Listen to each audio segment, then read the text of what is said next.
जोग करवार आज आम नुआ तरीकाटे शिखमा बहुत जल्दी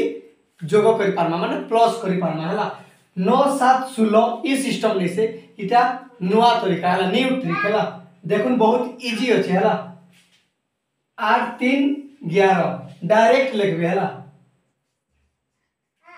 8 3 11 रखना 7 5 12 गुटे अंक छाड़ी कर 12 लिखबे है 9 7 16 गुटे अंक छाड़ी देबे 16 लिखबे तापरे एबे प्लस कर देबे है 6 के 6 2 1 3 1 1 2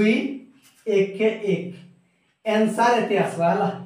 1236 आसबा इटा यदि आमे प्लस करमा बोले 9 7 16 6 लिखमा हाथे 1 रहबा ई सिस्टम नहीं इटा बहुत इजी ट्रिक है वीडियो यदि भल लागले लाइक करबो और वीडियो के शेयर करबो और चैनल के सब्सक्राइब करबो।